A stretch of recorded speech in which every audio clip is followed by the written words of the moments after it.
컬러 역정이 벌써 6번째 말씀을 전하고 있어요. 이게 그리스도인이 하나님께 이게 예수님으로 구원을 받고 천성을 향하여 가는 길이 쉬워요, 어려워요? 이렇게 어려워요. 이게 왜 그러냐면은 계속 이 넓은 길과 같이 편한 길로 우리를 유혹하는 길들이 있는 거예요. 그래서 하나님의 말씀을 계속 듣고 새기고 이 좁은 길, 고든 길, 이 말씀의 진리를 분별할 때 갈 수 있는데 헷갈리게끔 우리가 정확한 진리를 알지 못하면 이래도 되지 않을까? 이래도 되지 않을까? 많은 그리스도인들이 저렇게 가는데 그래도 되지 않을까? 이런 유혹들이 많이 오는 거죠. 그래서 오늘 나눌 말씀은 그런 샛길로 좀 두 마음 같은 이렇게 우리의 믿음의 길을 걸어가는데 헷갈리게 하는 그런 부분들이 오늘 말씀에 많이 나옵니다. 그래서 지난주까지는 허영의 도시에서 이 감옥에서 크리스찬이 탈출을 했어요. 믿음이는 거기서 순교를 했는데 하나님께서 크리스찬은 또 순례길을 갈 수 있도록 해주셨어요. 근데 믿음과 크리스찬의 행동을 보고 거기서 나도 이 순례길에 동참해야 되겠다는 새로운 신자가 생긴 거죠. 그게 이제 소망인데 소망이와 그래서 같이 이제 순례길을 걸어가는 거예요. 둘이 이제 허영의 도시에서 탈출해서 믿음은 죽고 소망이와 이렇게 걸어가는데 뒤에서 누군가가 쫓아오는 거예요. 그러고 보니까 그 사람이 누구냐면은 이제 주보에도 말씀드렸는데 사심이라고도 하고 두 마음이라고도 하고 어떤 책에서는 이쪽 저쪽 시로 이렇게 번역을 해놨어요. 그러니까 두 마음인 거죠. 이 마음 했다, 이 마음 했다. 그래서 두 마음이 이제 쫓아오는데 당신들은 어디 와서 어디로 가는 길입니까? 그래서 크리스찬이 우리는 천성을 향하여 가는 길입니다. 저도 천성을 향해 가는 길입니다. 그러면서 이제 말을 하는 거예요. 그래서 당신은 어느 마을에서 왔습니까? 할 때 자기는 달변이라는 말 잘하는 거 있잖아요. 달변이라는 마을에서 왔고 나의 친척들은 변절, 기회주의자, 달변, 구변 우리 마을의 목사님의 이름은 두 혀를 가진 자, 두 얼굴, 무신경 이게 우리의 친척들이라고 하면서 자기가 나온 곳을 얘기하는 거예요. 그러니까 크리스찬은 이 사람이 누군지를 아는 거예요. 그래서 당신의 이름은 무엇입니까? 하는데 이름을 알려주지를 않아요.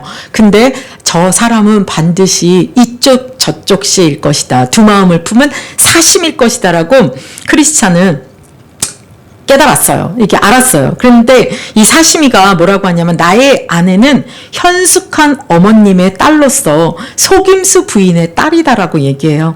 사심의 이름은 알려주지 않았지만 그 두 마음의 표현은 뭘 하고 있는 거냐면은 신앙생활을 하지만 그 사람 마음에는 그리스도를 믿겠다라는 마음 하나 또 하나의 마음은 세상적인 목적을 가진 거예요. 그걸 가지고 그리스도인과 교제를 하기를 원한 자인 거예요. 그래서 두 마음을 가진 자는 자기의 이기적인 것과 세상적인 목적을 위해 종교를 수단으로 삼는 그런 자인 거예요. 근데 그도 어때요?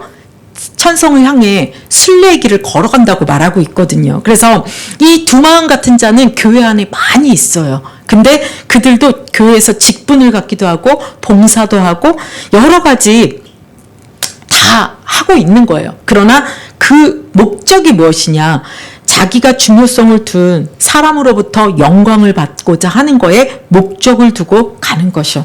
그래서 그 사람이 항상 어떠냐면 그런 사람들은 사람들에게 거슬리지를 않아요. 그래서 항상 부드러운 말을 하고 점잖게 말하고 무례한 행동을 하지 않습니다. 그래서 자기 목적을 이루려고 하는데 그 목적은 무엇이냐면 다른 사람들이 자신을 알아봐 주기를 바라는 거. 저 사람은 신사야. 또 하나는 그 자기 속내를 속이고 이렇게 감추고 이익을 얻고자 하는 자들인 거죠. 그래서 볼 때는 다 같이 걸어가는 것 같아요. 근데 결정적일 때 이제 자기의 마음이 드러나는 거죠. 그러나 여기서 말하고자 하는 거는 이 그리스도인들은 한 마음, 오직 한 마음을 가져야 된다는 것을 말하려고 하는 거죠. 그래서 크리스찬이 뭐라 하냐면 당신 혹시 이쪽 저쪽 시 아닙니까? 두 마음 아닙니까? 당신 사심이 아니에요? 그러니까 그거는 자기를 미워하는 자들이 준 별명일 뿐이지 자기는 그런 이름을 자기가 붙이지 않았다라고 말하거든요. 나는 운이 좋아서 세상에 항상 현실적인 이 판단이 빠르기 때문에 그걸 결정했을 때 그 능력을 가져서 자기는 늘 성공하고 그 판단에 따라 이익을 얻은 건데, 사람들은 나보고 이쪽 저쪽 왔다 갔다 한다고 별명을 주었을 뿐이라고 하는 거예요. 당신하고는 도저히 함께 갈 수 없습니다 하면서 크리스찬과 소망이는 이 사심, 두 마음 가진 자를 변절하고 자기들끼리 걸어가요. 근데 그 앞에서 또 어떤 사람들이 3명이 오는 거예요. 그 사람의 이름이 뭐냐? 세상사랑, 돈사랑, 구두쇠. 이 사람이 오는데, 이 3사람이 누구냐면 이 사시미와 동창생들인 거예요. 이들은 탐욕군 내에 위치한 상업도시 이익사랑이라는 시에서 이득사랑이라는 성생으로부터 이렇게 가르침을 동창생들인 거예요. 거기서 무엇을 배웠냐면, 그들은 이익을 얻기 위해서는 폭력이든 속임수든 공갈 협박이든 사기, 횡령, 아청, 거짓말뿐만 아니라 종교의 탈을 쓰고도 기만행위를 해도 괜찮고 온갖 수단을 다 방법을 가리지 않고 이익을 얻는 것을 그걸 배운 거예요. 그래서 이들과 이 사시미는 두 마음은 이 크리스찬과 소망이와 걸어가지 않고 이 세상 사랑과 돈 사랑과 구두쇠와 함께 걸어가게 되는 거죠. 그래서 이 크리스찬은 세상과 타협하지 않고 그냥 자기들만 걸어가겠다고 할 때 이 4명이서 계속 크리스찬과 소망이를 욕하는 거예요. 뭐라고 욕하냐면은 세상 사랑이 먼저 얘기하는 거야. 세상을 꽉 붙잡고 있는 자로 물질적인 것을 얻기 위해서는 가능한 한 모든 방법을 동원하는 자. 그 사람이 뭐라고 하냐면, 크리스찬처럼 세상과 타협하지 않는 것은 비난받아 마땅한 일이다. 두 마음이 뭐라고 얘기하냐면, 크리스찬처럼 하나님을 위해서 어려움과 죽음까지 견디는 것은 굉장히 어리석은 길이다. 자신을 위해서 모든 수단과 방법을 가리지 않고, 나는 이 재산을 지키기 위해서, 내 생명을 지키기 위해서는 모든 수단과 방법을 가리지 않겠다. 이러면서 누구를 욕하냐면 크리스찬을 계속 욕하는 거예요. 그랬더니 돈사랑은 어떤 사람이냐? 부자가 되기 위해서는 힘을 다하여 수고하는 자이고, 또 수전노는 자신의 소유하고 있는 것을 꽉 붙잡고 가난한 자나 고아를 보더라도 구제하지 않는 자인 거예요. 이 3명이서 어떻게 하냐면 똘똘 뭉쳐서 크리스천과 소망이가 걸어가는 것을 계속 쫓아오면서 비난하는 거죠. 이것은 사실은 이 시대에 그 존 버년이 이 글을 쓸 때 영국 국교회가 굉장히 부를 위해서, 돈사랑을 위해서, 그런 세상 추구를 위해서 이 누구죠? 청교도들 목사님들을 이제 비난하고 핍박하고 욕하는 거를 상징하면서 한 이야기예요. 그래서 영국 국교가 이제 돈을 이 진리를 내버리고 삶의 편리함과 부와 명성을 추구하면서 이렇게 타락되어져 간 것들을 뭐로 얘기하냐면 두 혀로 이야기하면서 이 돈 사랑하고 세상 추구하고, 또 오히려 베풀고 이렇게 나눠져야 될 교회가 오히려 수전노처럼 구두쇠처럼 하지 않고, 이런 것들을 핍박하는 그 시대의 상황을 이야기하고 있는 건데, 지금도 사실은 틀리지는 않죠. 그래서 이게 두 크리스천과 소망은 이들과 타협하지 않고 그냥 자기들만 가는 거예요. 가다 보니까 안락이라는 평원이 나타나는 거예요. 그래서 이제 그곳에서 오랜만에 이 평지에서 안락을 누리고 편안한 그 기쁨을 누리게 돼요. 그래서 오랜만에 이 평지를 만나서 이 수고하고 피곤했던 것들의 평안함을 누리고 지친 영혼들을 이 영적 힘을 얻는 것이요. 그래서 이 평지 평안함은 이 길게 갈 줄 알았는데 굉장히 짧게 끝나요. 근데 그곳에서 이렇게 언덕이 하나 있는 거예요. 그래서 그 언덕을 보니까 거기에 뭐가 있냐면 은광이라는 언덕이 있는 거예요. 그 앞에 대마라는 사람이 서서 이리 와서 돈 좀 벌고 가세요. 여기 은광이 너무너무 좋아요 하고 막 손짓을 하는 거예요. 근데 소망이 말을 하는 거예요. 우리도 한번 들려서 구경이나 하고 갑시다. 이러는데 크리스찬이 절로 가면 우리는 망한다. 절대 갈 수 없다. 타협하지 말자. 우리 순례에 가는 길에 저 은광은 우리를 미혹하는 것이다. 그러고 가는데 두 마음과 이 새 친구는 어떻게 됐을까요? 은강으로 냈다 달려갔죠. 냈다 달려가서 거기서 은강을 캐지만 그곳에서 빠져 어떻게 됐을지 모르죠. 쉽게 재물을 얻으려는 이 유혹이 순례길을 걸어가는 길에 조금 안락을 누리면 우리한테 또 유혹이 오는 거야. 안락한 시간, 평지를 걸으면서 좀 지친 영혼이 쉴 것 같으니까 또 손짓하면서 우리를 유혹하는 이 은광은 쉽게 재물을 얻어 유혹에 빠지는 그 언덕과 같은 것으로 표현하고 있는데, 그것을 지나친 크리스찬과 소망은 승리했지만 이 두 마음을 가지고 또 세상 사랑과 이 돈 사랑과 이 구두쇠는 어떻게 해요? 바로 미혹되어 가가지고 그 속에서 잘못된 길을 갔기 때문에 거기서 빠져서 고통을 당하게 되는 것을 말하고 있는 거예요. 제 결과는 기쁨과 생동감이 없고 어떤 위로도 얻지 못하는 상태로 되기 때문에 많은 사람들이 근데 신앙생활을 하다 조금 안락한 가운데 유혹이 오면 그쪽으로 많이 빠진다라는 거죠. 데마도 자기가 세상을 사랑해서 떠나간 자를 말하고 있는 거거든요. 조금 이제 지나가다가 그 은광을 지나 나오다 보니까 비석 하나를 발견해요. 그 비석에 뭐라고 써 있냐면 롯의 철을 생각하라. 임박한 소돔으로부터 화를 피하려고 성을 빠져나오다가 자기가 두고 온 재물이 정말 안타까워서 뒤를 돌아보다가 이렇게 소금 기둥이 되고 만 그 비석이 그 은광 앞에 서 있는 거죠. 그것을 지나니까 이제 크리스찬과 그 소망이 생명수 강에 이르게 되는 거예요. 너무나도 좋죠. 생명수 강이 아름다운 강이고 그 아름다운 강에 사시사철 먹을 그런 과일과 여러 가지가 있는데 그게 생명수의 강이라고도 하고 하나님의 강이라고도 하는 거예요. 그 강가에 생명나무나 그 여러 가지 먹을 것들이 있는 그 안락한 그곳에서 며칠을 먹고 자고 쉬어요.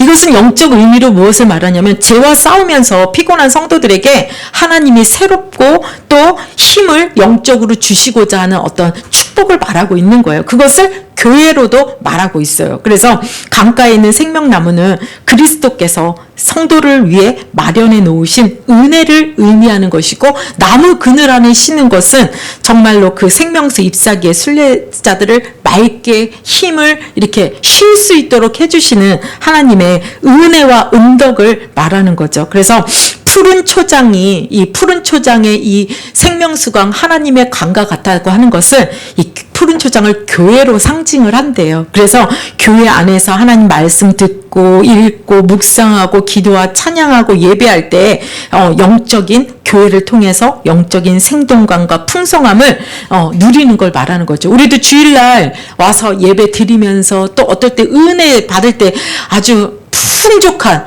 느낌을 받을 때가 많잖아요. 이것을 이제 생명수 강으로 상징하고 있는 거예요. 이곳에서 계속 머무르고 싶어요. 그러나 머물러서만 있어서는 안 되고 순례의 길을 또 가야 하잖아요. 그래서 이제 거기서 또 다시 순례의 길을 시작합니다. 순례의 길을 이 생명수의 강, 하나님의 강에서 풍족히 누리고 이제 얼마나 좋아요? 근데 이제 새로운 순례의 길을 걸어가기 시작하니까 그 바닥이 울퉁불퉁 너무나도 돌짝박 같은 곳을 이제 가게 되는 거예요. 그러니까 크리스찬이 불평불만을 해요. 이렇게 울곡지고 이런 길을 가는 게 이렇게 불평불만이 나오기 시작을 하는 거예요. 여태까지 강에서 너무 좋았는데 이 강에서 떨어진 길이 이렇게 왜 또 험난한 길일까? 정말 그러면서 가는데 발이 막 부르트기 시작하고 피곤한 상태가 되니까 그 옆에 이렇게 내다보게 되는 거예요. 그러니까 옆을 보니까 똑같이 이렇게 초원이 펼쳐지는데 내가 가는 길은 울퉁불퉁한 돌담길이고 이쪽 길은 아주 초원인 거예요. 그래서 근데 그 길은 같이 연결이 되는 거예요. 그러니까 크리스찬이 잔꾀를 내기 시작하는 거예요. 우리 어차피 이 길이 똑같이 가는 길 같은데 여기는 돌로 울퉁불퉁하고 험난한데 여기는 이렇게 초원으로 좋은데 우리 담을 넘어서 이 길로 갑시다. 결국은 같은 길 같아요. 이렇게 말하니까 소망이가 뭐라고 하냐면 경계하면서 이 길로 갔다가 우리가 가던 바른 길, 거듭길에서 벗어나는 길이면 어떡해요? 그러면서 크리스찬은 넘어갔는데 소망에는 넘어가지를 않고 있는 거예요. 근데 이렇게 크리스찬이 계속 바라보면서 우리 이 길로 한번 가봅시다 하면서 소망도 따라다가요. 가다 보니까 누구를 만나는데 헛된 확신이라는 사람을 만나요. 그 헛된 확신을 만나서 이 길로 가면 어떤 길입니까? 할 때 그 헛된 확신이 뭐라고 하냐면 이 길로 쭉 가면 천성문입니다. 이렇게 말을 하는 거예요. 그래서 둘이 기뻐서 막 달려가는데 사실은 그 길이 어떻게 돼요? 가려진 거죠. 그 길은 샛길 초원이라는 곳이에요. 샛길로 빠지는 길인 거예요. 처음에는 같이 가는 길 같았지만은 샛길로 빠지는데 어느 길로 빠지냐? 의심의 성이라는 절망 거인의 그 살고 있는 그 의심의 성으로 가는 그 길이었던 거예요. 갑자기 그 길로 들어서서 가다 보니까 막 비가 오고 쏟아지고 천둥이 치고 번개가 치고 너무나도 어려운 길이 되는 거예요. 그러니까 이들이 잘못 들어왔다고 생각하고 그 넘어왔던 길을 다시 돌아가려고 찾지만 도저히 찾을 수가 없고 그런데 딱 밤이 오기 시작하는 거예요. 그래서 이들이 은신처를 찾아서 들어가서 잠이 듭니다. 근데 그 잠든 곳은 어느 땅이었냐? 의심의 성의 절망 거인의 땅이었던 거예요. 그래서 그 절망 거인에게 어떻게 되냐? 눈을 뜨니까 붙잡혀서 그 의심의 성의 철장에 갇히게 되는 거죠. 그래서 우리가 이 의미들은 뭐냐면 두 순례자가 자신의 욕심으로 편한 길을 선택하려고 찾다가 거짓된 확신, 잘못된 확신, 그 스스로가 잘못된 그 확신하는 것에 뭐가 되냐면은 분별하지 못하고 속아 넘어가게 돼서 결국은 편한 것에 대한 욕구가 강하였기 때문에 사탄의 유혹에 빠진 것을 말하고 있는 거예요. 우리가 순례길을 걸어갈 때 힘들고 험난하고 좀 힘들다 할지라도 그것이 좁고 올바른 길이 맞다면 우리는 인내해야 되는데 그러지 못하고 육신적인 판단을 근거로 이렇게 자기 확신에 빠져서 이건 맞을 거야, 하나님 이런 거 해주실 거야 하면서 자기 확신으로 갈 때 이런 어려움에 빠지게 되는 거죠. 샛길 초원의 길에 들어섰다가 큰 낭패로 결국은 이 의심의 성, 절망의 거인의 이 길에 빠지게 된 거죠. 이 절망의 거인에 빠졌는데 이 절망의 거인에 빠져 있으니까 어떤 일이 벌어졌냐? 이 절망의 거인이 사람들을 철장에 가둬놓은 거예요. 그리고 또 빼서 뭐라고 하냐면 막 때려요. 막 진짜 막 무자비하게, 자비가 없는 무자비로. 그래서 이 거인의 이름이 절망인데 절망 거인의 부인의 이름은 뭐냐면 자포자기예요. 그래서 결국은 막 때리고 거기서 막 욕하고 해서 결국은 이 크리스찬과 소망이 뭐하게 하냐면 자포자기 하도록 만드는 거예요. 그래서 처음에 갇혀서 이 크리스찬과 어떻게 되냐? 너무 두드러 맞고 자기들의 절망 가운데 빠지게 되는 거예요. 그러면서 자기 마음이 어떻게 되냐? 소망이 없다고 느끼는 거예요. 자포자기 하는 거예요. 그래서 이 매일 와가지고 절망의 거인이 뭐 하냐면은 계속 두드러 패고 너희 죽이지는 않아요. 스스로 죽게끔 계속 공격을 하는 거죠. 그래서 나중에는 크리스찬이 어떻게 하냐면 나는 스스로 죽어야 되겠다. 자살까지도 생각하게 만들거든요. 그래서 그 마음속에 절망에 빠져서 스스로 목숨을 끊으려고 하지만 하나님께서 끊지 못하게 하기 때문에 죽지 못하고 계속 며칠이 가는데 그 의심의 성에 둘러보니까 그 주인은 다 뭐냐? 사람들의 뼈와 해골들인 거예요. 왜냐? 스스로 이 고통 때문에 견디지 못하고 이 절망 속에서 결국 이 자포자기하고 스스로 죽게 하는 그런 이 덫에 빠진 것이죠. 근데 거의 마지막 날 절망 거인이 와서 보면서 너 아직도 안 죽었냐? 스스로 죽어라 하면서 할 때 마지막 날 이 둘이 무엇을 생각하냐면 기도해야 되겠다는 걸 드디어 생각해내는 거예요. 그래서 둘이 기도하기 시작할 때 다윗과 골리앗의 싸움에서 하나님이 주셨던 그 말씀이 생각난 거예요. 여호와께서 나를 사자의 발톱과 곰의 발톱에서 건져내셨은즉 나를 이 블레셋 사람의 손에서도 건져내시리라. 이 말씀을 하나님 떠오르게 하시는 거예요. 그러면서 또 말씀 주신 것이 이와 같이 큰 사망에서 우리를 건지셨고 또 건지실 것이며 이후에도 우리를 건지시리라 그에게 바라노라. 이런 자신이 사망의 음침한 골짜기도 거쳐오고 아볼로온과도 싸우고 이 허영의 시장에서도 죽을 뻔하다가 살아난 것이 이제 막 생각나는 거예요. 그러면서 생각해보고 기도하다가 자기 안에 옛날에 해석자의 집에서 받았던 약속의 열쇠가 있다는 것을 깨달았을 때 그 약속의 열쇠를 기억해낸 거죠. 그래서 크리스찬과 소망이 열쇠를 열고 철장에서 빠져나옵니다. 의심의 성에 갇혀 절망하고 자포자기하던 크리스찬과 소망이 기도 속에서 하나님 말씀 속에서 이 약속의 언약이 떠오른 거죠. 그럼 뭐예요? 이제 벗어나오는 거예요. 거기서 탈출하는 거예요. 본인들이 탈출할 때 이 절망의 거인이 두려움처럼 막 쫓아오거든요. 근데 하나님 은혜로 그 절망의 거인이 그 발작을 해가지고 쓰러져요. 그래서 이들이 빠져나오게 되거든요. 참 이런 믿음의 길을 걸어가는 이런 크리스찬의 삶이 사실은 우리의 신앙에도 여러 가지 동일한 거거든요.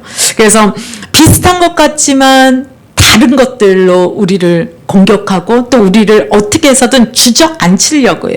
순례의 길을 계속 걸어가야 되는데 어렵고 힘들고 답답하고 하는 그런 모든 것들 속에서 은혜도 있지만 조그만 어려움 이런 것들을 우리는 또 주저앉게 만드는 거거든요. 그래서 두 순례자는 샛길 초원으로 들어섰다가 의심의 성에 갇혀 이 고통을 당하다가 결국은 하나님이 주셨던 다시 그 언약을 생각하며 약속의 열쇠를 생각하며 거기서 벗어나오게 되는 거죠. 이것을 생각하면서 우리가 생각해야 될 부분은 자기 자신의 육신적인 판단을 신뢰하는 거 있잖아요. 헛된 확신. 헛된 확신. 그럴 때 우리가 어려움을 당하게 되고 그런 부분들에 또 속아 넘어가시는 거죠. 그러나 그런 것들이라 할지라도 죄에 빠져 혹독하고 무서운 결과가 있기 때문에 한번 거기서 또 벗어나오려면은 많은 시간과 노력과 어려움들이 있는 거죠. 그래서 오늘 이 크리스찬과 소망이 두 마음을 이겨냈지만 또 은강을 이겨냈지만 또 뭐예요? 절망의 이 거인을 만나 의심의 성에서 빠져 고통당하는 이런 순례의 길을 우리가 보았습니다.